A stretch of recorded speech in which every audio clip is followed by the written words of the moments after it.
Hey, Jim Hanley here. I'm down in the Florida Keys right now running my winter trips on the Gulf of Mexico. I thought I'd like to share with you some of the tips, some of the do's and don'ts of when you run a fishing charter or you're on a fishing charter, and some of the things that will get the ire of your captain. Hey, if you like this type of content, please like and subscribe.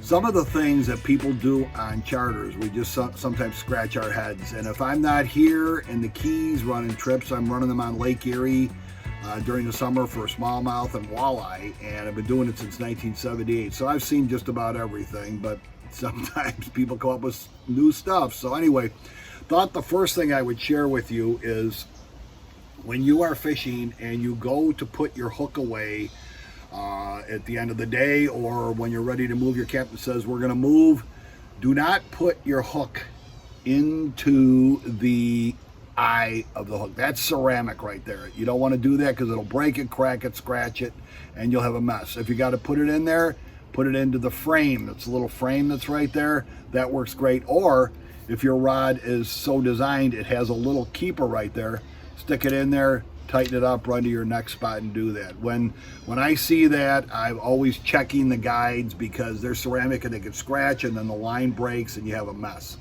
If the rod you're using has cork, do not, under any circumstances, put the hook into the cork.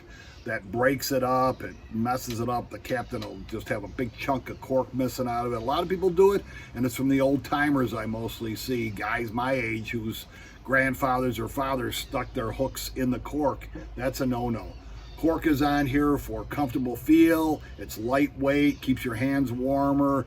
It's just a better overall feature on a rod over the foam, and I like them a lot better. When you get a fish on, or you're cranking it up, do not reel to the tip of the rod. This not only messes you up on your next cast, but it'll break. I've had people in my boat that have broken 2 rods on the same trip because they reel a fish up about this far from the tip. The fish makes a surge and the tip explodes like a firecracker. So when you have a fish on and you're fighting him near the end of the boat, leave plenty of line for him to make a surge. You can dip your rod in the water, or he can pull the drag. If it's real close like this and the drag doesn't slip, it's sure to break the rod and the captain's going to be mad at you, or in some cases make you pay for it. When you're done with your rod or you're going to move, make sure you put it into a rod holder. Now on this center console, it has rod holders all over the place. Put it in there. Make sure that the line is secured the way we showed you before, either in the frame of the eye or in the hook holder in the bottom.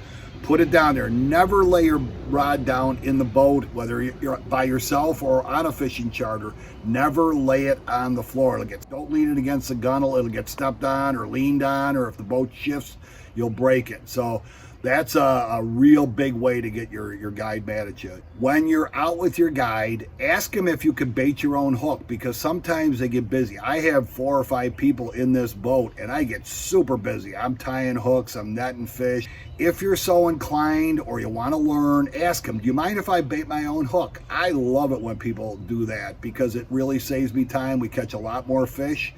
And it just is, it's a lot more fun that way. I have customers who are regular customers. I basically drive the boat and they take over the boat, they bait their own hook, they net their own fish, they take them off. They do all that stuff themselves. Listen to your guide. Do what he suggests. He's been out here for a long time. I've been out here for a long time, and he knows what's going on a day-to-day basis. Maybe some things will change. You see fish breaking out of ways, and you might say, can I try that spoon, or can I throw to that? That's okay. Just ask. He's been out here, she's been out here for a long time, learning the techniques and the tips that help catch more fish. So listen to your guide. Another quick tip is always remember, don't crank against the drag, especially with mono. This rod has mono line on, Melusa drag a little bit. So when you hear that noise, stop reeling, let the fish pull the line. And also, a rod is designed to fight the fish. The rod bends, you fight the fish, comes in easier. Don't point the tip of the rod at the fish, lift it up, let him fight against the rod. It tires him out faster. You'll get him in quicker too.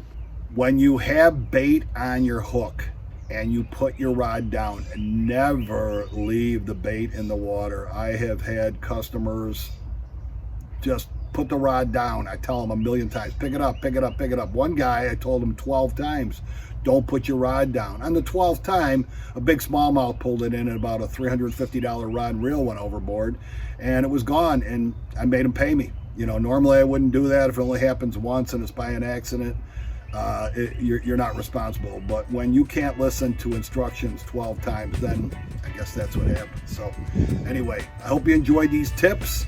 They come from years and years and years of experience. They're tried and true. I hope you enjoyed this video. See you next time.